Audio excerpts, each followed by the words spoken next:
Heart beat scan ఒక్క second లోనే world class 640 slide CT scan ఇప్పుడు మీ విస్టా ఇమేజింగ్ బంజారా హిల్స్ లో.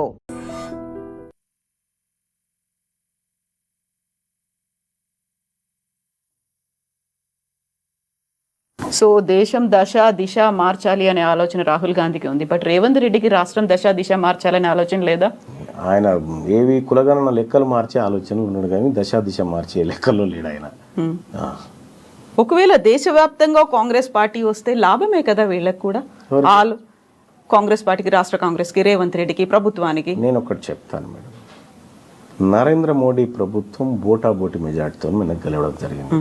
తెలుగుదేశం పార్టీ ఆ తర్వాత అటు ఏది ఈయన ఉన్నాడు కదా బీహార్ ముఖ్యమంత్రి నితీష్ కుమార్, ఈ రెండు పార్టీలు లేకపోతే ప్రభుత్వం లేదు.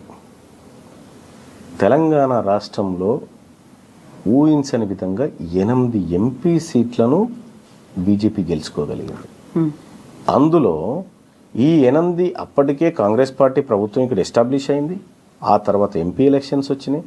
ఈ ఎంపీ ఎలక్షన్లో ఈ 8 సీట్లను గనక కాంగ్రెస్ పార్టీ కట్టడి చేయగలిగితే, ఇక్కడ రేవంత్ రెడ్డి గారు కట్టడి చేయగలిగితే ఇవాళ ప్రధానమంత్రి అక్కడ ఉండే పరిస్థితి లేకుండే నరేంద్ర మోడీ గారు. ఇవాళ మీరు సిట్టింగ్ ఎంపీగా ఉన్నటువంటి మల్కాజ్గిరి నియోజకవర్గం కాంగ్రెస్ ఓడిపోయింది. మీ సొంత నియోజకవర్గంగా ఉన్నటువంటి మహబూబ్ నగర్ పార్లమెంట్ను కాంగ్రెస్ ఓడిపోయి బీజేపీ గెలిచింది. మీరు ఇన్ఛార్జిగా ఉన్నటువంటి చేవెళ్ళ పార్లమెంట్ నియోజకవర్గంలో బీజేపీ గెలిచింది. అంటే ఇట్లా మీరు ముఖ్యమంత్రిగా ఉండి మీ స్థానాలని గెలిపించలేక భారతీయ జనతా పార్టీకి 8 సీట్లు ఇవ్వడం వల్ల ఇలా ఆయన ప్రధానమంత్రిగా ఉన్నాడు. మీరు కరెక్ట్గా పనిచేస్తే రాహుల్ గాంధీ గారే వచ్చేటోడు కదా. ఎజెండా ఉందా రేవంత్ రెడ్డికి పర్సనల్గా? ఉండొచ్చు, లేకుండా ఎట్లా ఉంటారు.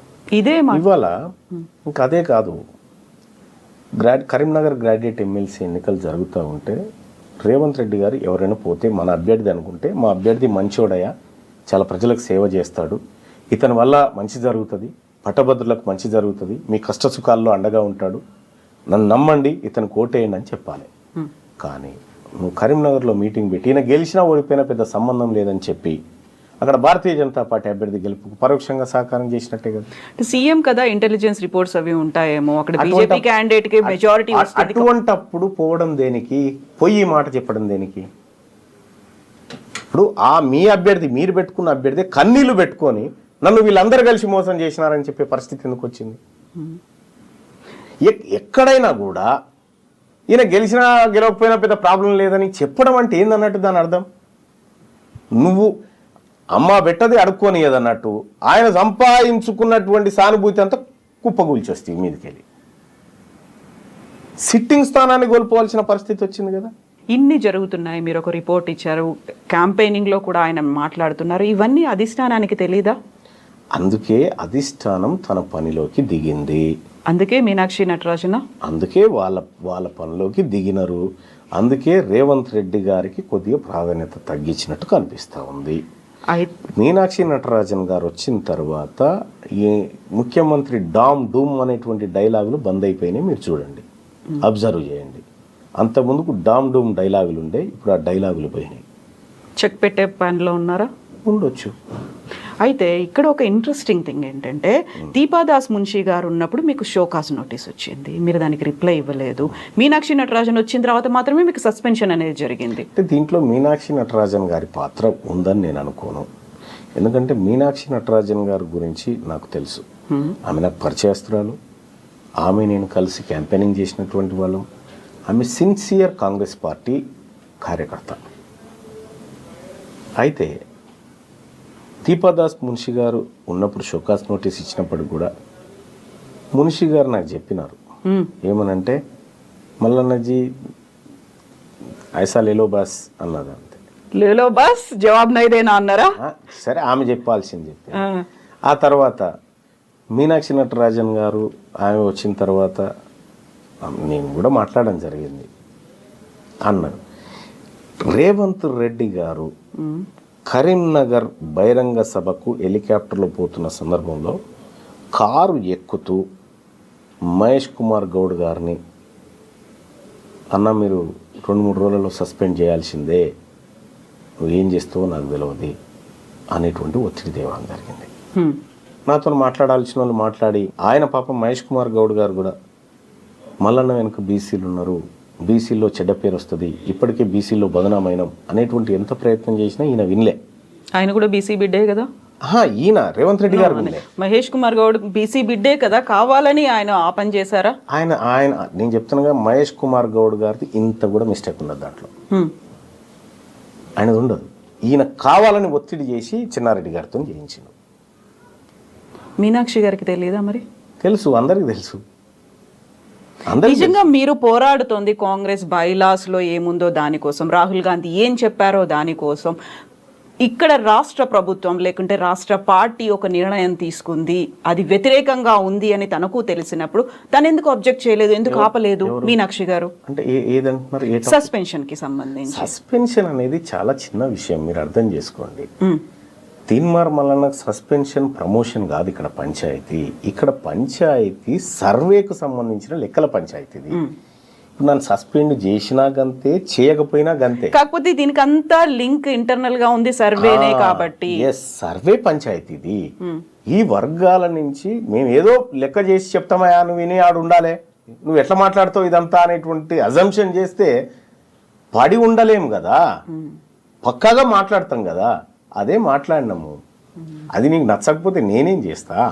ఇక్కడ మల్లన్న గారు ఒక ఇంట్రెస్టింగ్ అబ్జర్వేషన్ అనాలిసిస్ ఏంటంటే, ఈ రాష్ట్ర ప్రభుత్వం ఏర్పడ్డ దగ్గర నుంచి హామీల అమలు అనేది జరగలేదు. 6 గ్యారంటీ స్కీమ్లకు సంబంధించి అడుగు ముందుకు పడట్లేదు. ఎంతసేపు అప్పులో ఊబిలో ఉన్నాము, లేకపోతే ఆర్థిక సంక్షోభంలో ఉన్నాము, ఇవన్నీ అవుతున్నాయి.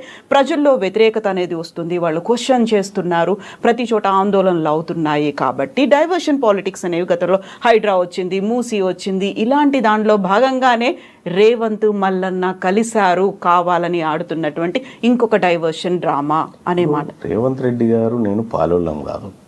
ఆయన గెట్టు పక్క పంటే నాకు గెట్టు లేదు, ఆయన ఇంటి పక్క పంటే నాకు ఇల్లు లేదు. ఆయన ఆ వర్గాల ప్రజల మేలు కోసం పనిచేస్తున్న వ్యక్తి, నేను నా ప్రజల కోసం పనిచేస్తున్నటువంటి వ్యక్తిని. రేవంత్ రెడ్డి గారు ఆడమంటే ఆడడానికి, దుంకుమంటే దుంకడానికి సర్కస్లో కోతులం కాదు. మేము పక్కాగా మాకేది కావాలో దానికోసమే పోరాడుతున్నాం. సో రాష్ట్ర ప్రభుత్వానికి వచ్చిన వ్యతిరేకతను డైవర్ట్ చేయడం కోసం ముఖ్యమంత్రి గారు ఏమైనా చేస్తే చేసుకుంటుండొచ్చు, కానీ మేము పక్కా మా లైన్లోనే ఉన్నాము. మమ్మల్ని ఎవరో ఆడించాల్సిన అవసరం లేదు, ఆడిస్తే ఆడడానికి మేము సిద్ధంగా లేము. అయితే ఇప్పుడు మీరు ఏకైక ఎజెండా బీసీలకి సంబంధించి ముందుకు వెళ్ళాలి అనుకుంటున్నారు. దెన్ వాట్ అబౌట్ కాంగ్రెస్ ప్రభుత్వం ఇచ్చినటువంటి హామీలు అమలు? ప్రజలు ఎదురు చూస్తున్నారు, ఇంకా 4 ఏళ్ల పాటు పాలన కొనసాగాలి. దాని మీద పోరాటం మల్లన్న చేస్తాడా, చేయరా? రైట్. ఇప్పుడు కేసీఆర్ గారి ప్రభుత్వం పైన 10 ఏళ్ల పాటు ఒక సుదీర్ఘ పోరాటం చేసి అనేక కేసులు, జైలు జీవితాలు, ఎన్నో ధ్వంసాలు విధ్వంసాలు ఎన్నో జరిగాయి. ఆ రోజు ఉన్నటువంటి ప్రతిపక్షము తన పాత్రను పక్కడబందీగా నిర్వహించి ఉంటే ఆ పని నేను చేయాల్సింది కాదు, ఆ పోరాటం అనేది నేను చేయాల్సింది కాదు. ఆ రోజు ప్రతిపక్షంలో ఉన్న రేవంత్ రెడ్డి గారు చేయాల్సిన పని. ఆయన చెద్దరు కప్పుకొని పడుకుండాయాల. మేము జైళ్ళు, కొట్లాటలు, దాడులు ఇవన్నీ మేము ఎదుర్కొన్నాం. మీరు చేయాల్సిన బాధ్యత, మీరు బాధ్యత నుంచి తప్పుకున్నప్పుడు ఆ పాత్రలో ఉన్నా నేను. ఇవాళ మీరు అమలు చేస్తానన్నటువంటి 6 గ్యారంటీలు ఏవైతే ఉన్నాయో దాని మీద ఏమైనా జరిగిందంటే ఆ ప్రతిపక్షం ఫెయిల్ అయినప్పుడు నేను అడ్డుదిగుతా. ప్రతిపక్షం బీఆర్ఎస్ పార్టీ ఏదైతే ఉందో వాళ్ళు అడగడంలో ఫెయిల్ అయిపోతే, వాళ్ళు నిలదీయడంలో ఫెయిల్ అయిపోతే నేను ఆ పాత్రలోకి వస్తా. ఎంత టైం పడుతుంది? ఇప్పటికి ఆల్రెడీ 1.5 year అయ్యింది. ఇంకొకటి ఏంటంటే, ఉన్నటువంటి ఆర్థిక పరిస్థితిని చూసి కూడా కొంత మాట్లాడాలి. సరే, రేవంత్ రెడ్డి గారు డామ్ డూమ్ అని చాలా డైలాగులు చెప్పొచ్చు, చేస్తామని. ఆఖరికి మొన్న ఇండియా టుడే కాంక్లేవ్లో కూడా చెప్పేసిండు, నేను డబ్బులు ఉన్నాయి అనుకున్నా లేవు, 6 గ్యారంటీలు కష్టం అనేటువంటి మాట ఆయన చెప్పిండు. తులం బంగారం ఇచ్చే పరిస్థితులు లేవని పొంగులేటి శ్రీనివాస్ గారు చెప్పిండు. ఇట్లా వీళ్ళన్నీ చెప్తా ఉన్నారు. అంటే కొంచెం అంటే చేతులు పూర్తిగా పైకెత్తకుండా కొంచెం ఎత్తుకుంటూ వస్తూ ఉన్నారు. పూర్తిగా ఎత్తినాడు మాట్లాడతారు. సో మీరు అన్నారు అప్పుడు పోరాటాలు చేసినప్పుడు విపరీతమైనటువంటి దాడులు జరిగాయి, కేసులు, అరెస్టులు. ఈసారి ఇప్పుడు మీరు 1.5 year అయినప్పటికీ చూసి చూడనట్టుగా వదిలేస్తున్నారు. కాబట్టి మీకు కీలకమైనటువంటి అంశం కాన్సెన్సస్ మేడం. మాకు ఈ 42% రిజర్వేషన్ చేస్తామంటున్నారు కదా, మేము దానికోసమే వర్క్ చేస్తాం. ఇప్పుడు మేము ఈ స్థాయిలో పోరాటం చేస్తున్నాం కాబట్టి ఈ కదలిక ఉంది. ఈ అంశాన్ని వదిలిపెట్టి, కీలకమైన అంశాన్ని వదిలిపెట్టి ఇప్పుడు వీటి గురించి పడ్డామనుకోండి, అసలైన అంశం మరుగున పడుతుంది.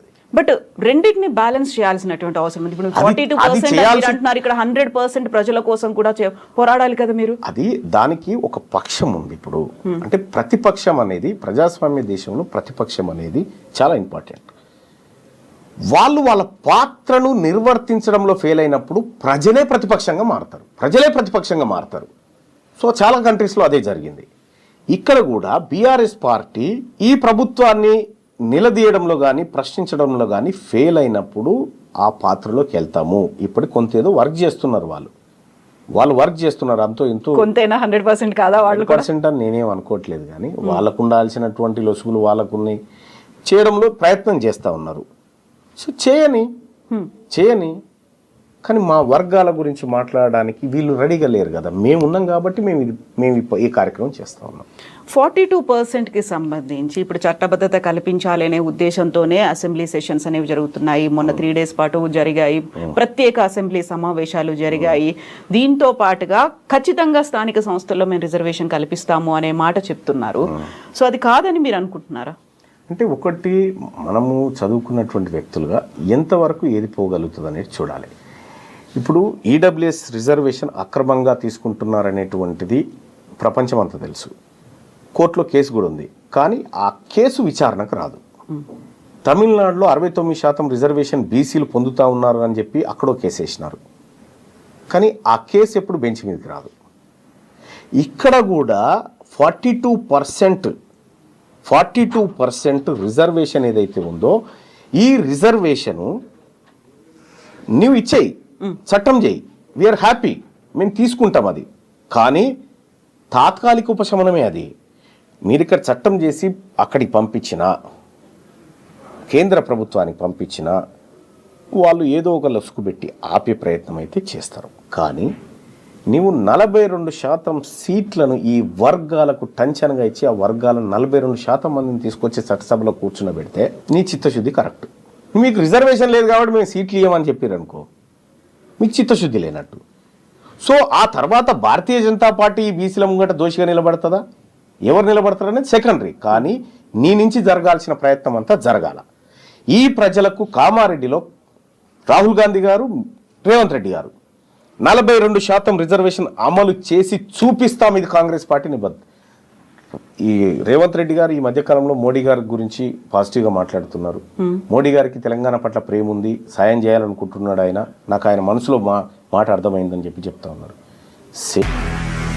నిజంగా ప్రస్తుతం ఉన్నటువంటి సమాజం దేనికి ప్రయారిటీ ఇస్తుంది?